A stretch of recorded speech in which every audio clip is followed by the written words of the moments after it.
Legend of Total War here, and today I'm going to be doing the top 5 Total War games based on my personal preferences. These are the 5 Total War games that I think are the most fun to play in 2024. Some of them are old, some of them are new. If you disagree with any of my choices, feel absolutely free to post a comment letting me know how my personal taste in video games is incorrect, but also let me know which Total War games you think are the best.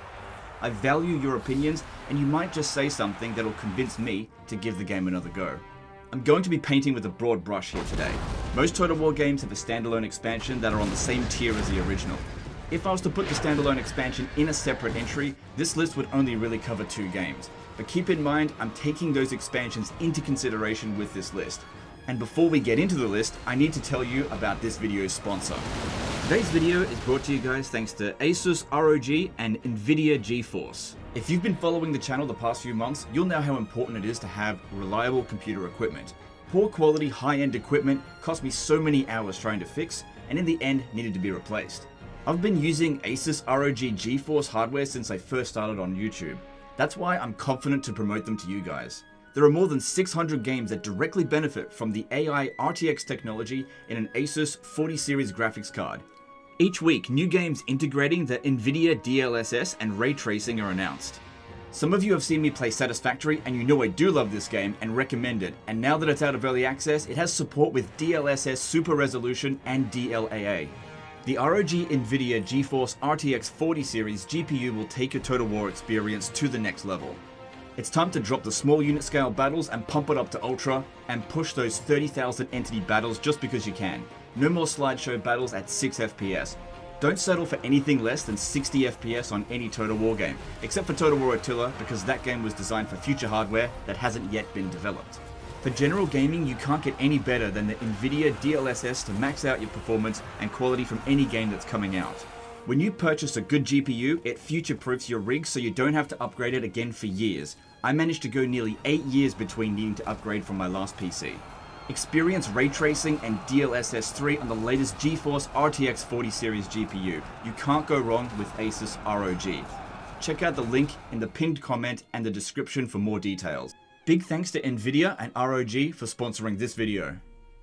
Taking the number 5 spot goes to Rome Total War and the remaster. The remaster certainly did split the fanbase, and not everyone thinks it's the superior version. But whichever version you prefer, Rome Total War at its core is a fantastic game. A perfect blend between real-time tactical battles and turn-based strategic warfare and empire building, Rome Total War got the Total War formula right, where so many titles that came after it failed. On the campaign map, your settlements would grow slowly over time, having no limit to the number of buildings that could be constructed, but taking an entire campaign to build them all. The populations of these cities would dynamically increase over time based on several factors, and their growth was required to expand your city's capabilities. They had to be managed carefully to maintain their happiness, health, and growth in order to keep the population from revolting and turning on you entirely. Your soldiers would be recruited directly from this population, and it's the only Total War game to ever do this. If you didn't have enough people in a city, you couldn't recruit at all. Your characters would develop dynamically and gain personality and skills based on their actions during their lifetime. They'd grow old and die, assuming they didn't fall on the battlefield first. A poorly placed charge was all that was needed to see your 10-star command general meet his end. The quality of the commander can make all the difference in a difficult battle. Morale is extremely fickle in Rome Total War, and units could turn and rout very quickly. Battle isn't simply about killing 90% of the enemy soldiers to inflict the army loss penalty. It was about outmaneuvering them and hitting them in their weakest points. Causing a rout could quickly turn into a chain rout, and overwhelming odds could be overcome with audacious strikes. However, the game is not without its flaws. At 20 years old, Rome Total War does feel outdated. Where once this game would have been heralded as the greatest strategy game of all time, in 2024, the clunkiness of the units really lets it down in spite of all the charm that this game has, which is why it didn't score higher on this list. I'm not sure if it's just nostalgia, but I still think that this game, despite being 20 years old, is still one of the better Total War games to play in 2024 if you can simply forgive the clunkiness. The number 4 slot goes to Total War 3 Kingdoms. This game got so much right, but also quite a bit wrong. Total War games prior had bare bones diplomacy, and then 3 Kingdoms came along and made it the defining feature of the game. Even the titles that came after it clearly had some inspiration and reworks thanks to Three Kingdoms, still couldn't capture the depth that this game brought to diplomacy. Introducing new features such as Quick Deal, which allowed the player to rapidly check what deals were possible and give detailed reasoning as to why a deal couldn't be reached, giving the player transparency to diplomatic actions allowed them to rectify the problems and perhaps make the desired deal a few turns later, as opposed to just guessing what the AI actually wanted. Being able to sell specific resources as opposed to just generic trade deals gave the player options to defeat their opponent in other ways than on the battlefield. By selling food to your rivals, you could make them dependent on your grain, and by shutting off the supply when they desperately needed it the most, you could hold the food for absolute ransom, lest it cripple their economy. I've had situations where a neighbor was so dependent on my grain that they were trading their territory for it. Giving the player options in how they can conduct their campaign outside of the usual manner is exactly the direction that Total War should be going towards, and succeeded with diplomacy in Three Kingdoms. The relationship between the characters is vital to achieving your goals. Every character has an opinion about every other character, so placing generals together in an army that hate each other is a recipe for disaster. By carefully managing the characters in your own realm, you can create harmonious campaigns, or one racked with complete betrayals. I'm looking at you, Lubu. This is done expertly well in Three Kingdoms, and is absent in every other Total War that came after it. The battles of Three Kingdoms are quite well done. Tactics matter more than stats, and larger armies can be overcome with clever maneuvers, especially with your characters and cavalry. However, the battles will start to get stale fairly quickly, as there is a lack of diversity amongst the available cultures in the game, as you will encounter armies similar to your own time and time again. It's not to say that they should have had the Roman Empire as an opponent to face on the battlefield, but when comparing it to wider scale Total War games, it's an area that a more localized conflict such as Three Kingdoms has a disadvantage with. Overall, the battles are fun. Not the best, but also not the worst. However, not every aspect of this game is a slam dunk. The settlement system is one of the most basic across any Total War game. Minor settlements having no real customization was a huge step backwards, and the major settlement slots boiling down to a game of match the colors of the minor settlement cities to give bonuses to them is very simplistic and easily solved. The dueling system in battles was merely spectacle and offered very little gameplay opportunity. If you have a great duelist, then your opponent would just decline the duel. But there was nothing stopping you from just charging straight into them and fighting them anyway, as infantry and cavalry are completely incapable of pinning down characters, making the entire system kinda pointless. The biggest issue, however, and the primary reason this game didn't make it higher up on this list, is that its future was cut short.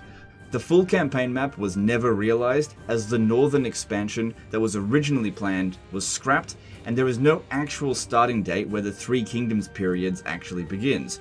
All start positions are either before or well after the Three Kingdoms forming. Some poorly thought out DLC and patching led to a decline in profitability, which saw the Three Kingdoms not achieve its full potential. It's a shame, because at its core, Three Kingdoms is a fantastic Total War game that just has a few blemishes on the side. Taking the number 3 slot goes to Total War Shogun II. Now, I'm sure placing this game here is going to cause something of a realm divide from people that expected this to be number 1, but just hear me out. Shogun II is possibly the most polished Total War game ever made, and feels more complete than any other. There are so few game-breaking bugs and critical design issues that it's probably the only Total War game that could really make that claim. The battles in Shogun II are fantastic, and the defining feature of this title. If you're into Total War for fast-paced, micro-intensive tactical battles, then this is the Total War game for you. It's not about what units you recruit, but how you use them. Even the most basic troops will have some kind of ability or skill that makes them stand out, and when used correctly provides tons of value for your army. There is no unit that you can just spam 20 of and win any battle. Every unit has strengths and weaknesses. Cavalry charges are devastating, but also easily repelled with a few spears, so making sure the charge is well timed and placed is critical. You can't just charge them straight into the front of a Yari wall and expect them to win no matter what tier of cavalry you use. Your general is not an immortal god that destroys everything in their path, but a squishy unit that holds the army together. If a general is killed, the morale penalty is severe and can be the difference between victory and defeat. Shogun II also boasts the best multiplayer experience of any Total War game to date, and is the only Total War game to have the avatar system. The more multiplayer battles you played and won, the more units you would unlock and obtain veteran troops that you could customize. You could even enable drop-in battles in your campaigns so that random people could take over the AI and battle you. However, I imagine most people quickly turned this off, as it could suck to have a very winnable battle suddenly have an expert player come in and crush you. However, it was definitely an interesting feature that the recent titles don't have. What prevents Shogun II from getting higher on this list is the ways that it is actually mediocre. There's no aspect of this game that's bad, but the campaign side of things is a bit bare bones. Settlement management is extremely basic. There isn't a lot of different building options, and there's no population mechanic. There's a food mechanic, but it's also extremely basic. Upgrade the farm in each province for 1 extra food, which can then be spent in upgrading the settlement by 1 tier. Or you can save up the food for a tiny economic boost. If you spend more food than you're making, then you're in trouble, and you can't just buy some from someone else like you can in Three Kingdoms, which then brings me to diplomacy, which is also bare bones. This was before Three Kingdoms, so much of this can be forgiven, but diplomacy is thrown out the window as soon as Realm Divide occurs, and becomes almost useless. You definitely could extort the AI for a lot of cash if you knew what you were doing, but trying to coordinate with a potential ally was not worth the risk in most situations, as they would drag you into wars constantly and abandon you the moment you needed them. Sending a hostage was a cool idea if the AI wouldn't immediately execute your child as soon as you sent one to them, and completely refuse to ever send you one of their own, unless of course you had them completely pound into the dirt, at which point why would you even need a hostage? Naval battles in Shogun II are a complete ass, but they are a lot better in Fall of the Samurai. Overall, Shogun II is an amazing game if battles are your priority. If the campaign is your priority, there are definitely better Total War titles, which is why the number 3 spot is where I think this game belongs. Taking the number 2 spot goes to Medieval II Total War. And now, just go and kill those moon-faced, winkle-sucking, goat-gobbling codpiece thieves. Do it for me. Do it for a laugh. Do it for your poxed mum. Do it for your fellow arse-pirating English bumjaws. But damn well do it! This is one of my all-time favorite games, and I think that Medieval II still holds up well compared to more recent titles. It's clear that Medieval II was built off the same engine as Rome 1, as the way the two play are almost identical. However, what they did with Medieval II is take the solid foundations of Rome 1 and refined it.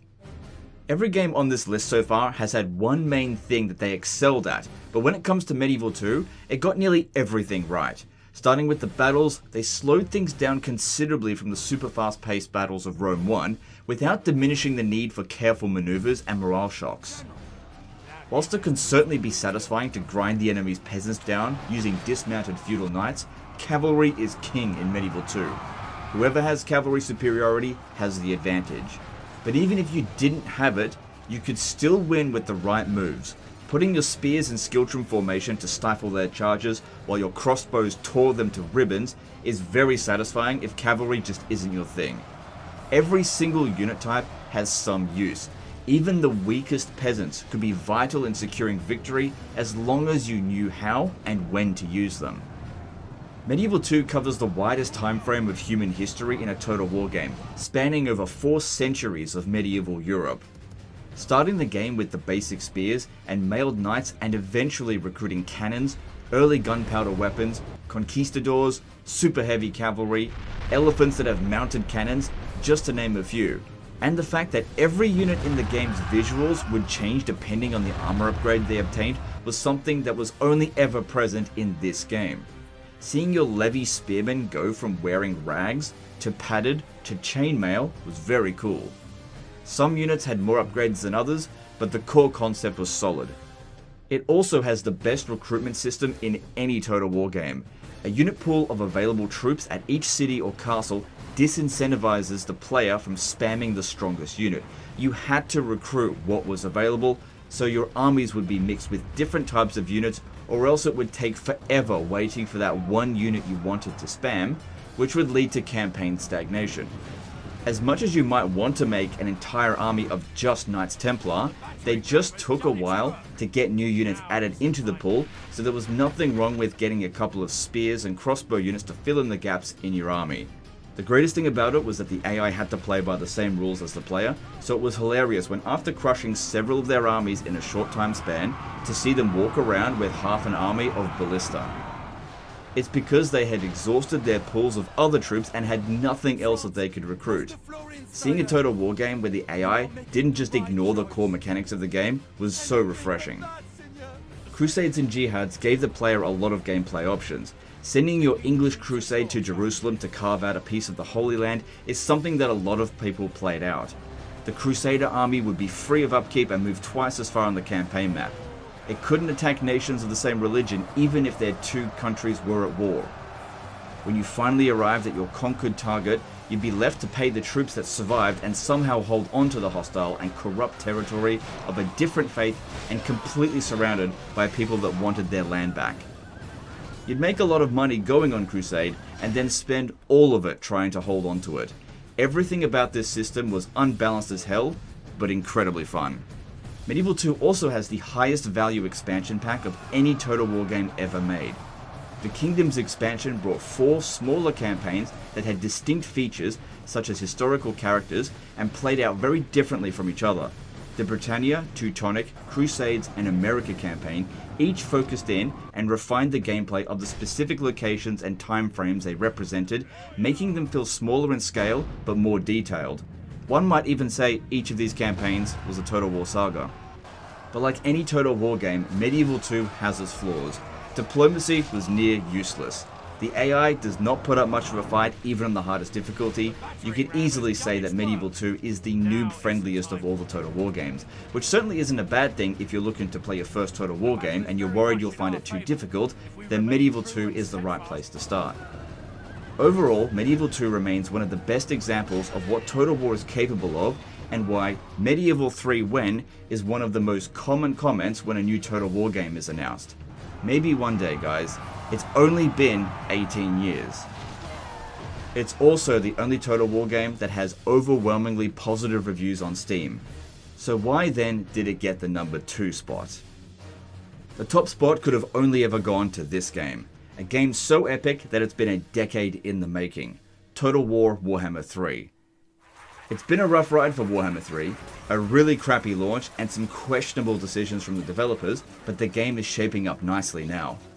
This game is essentially 3 games in one, and it didn't make sense to put Warhammer 2 on this list, as all the content is in Warhammer 3, and Warhammer 1 wouldn't have made this list in the first place because it really wasn't that good. This game has got a lot of issues, but it also offers gameplay that no other Total War game can match, and has more replayability and content by a huge margin.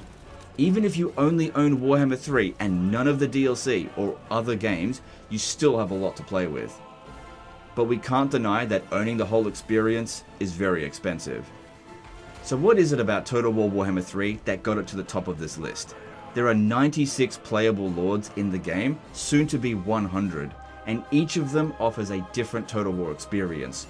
Not all of them are fantastic, but all the lords are frequently getting updated and are going from 0 to hero. I'm looking at you, Kazrak. So I'll just tell you about some of my favorites. Skarbrand has the most aggressive potential. True to Khorne, you are only limited by the number of enemies that you can plow through in a given turn. Each victory returning some of your movement, allowing you to be as violent and aggressive as you want. Be'lakor builds his empire of fellow Chaos champions and vassals, building demonic hordes and having access to more lords and heroes than any other faction in the game except for Archaon. Ikeclaw is just overpowered as hell. His rattling guns with unlimited ammo just rip through everything. I also love watching half an army just disappear behind a green mushroom cloud. Malachi Mckayson and his unstoppable air force raining bombs all over the Chaos Wastes and going on adventures with real rewards for victory. Also going deep underground and getting ridiculously rich. Alithana, gotta love ambush attacking with a 100% success rate. And Karl Franz of course, because gotta summon the elect accounts.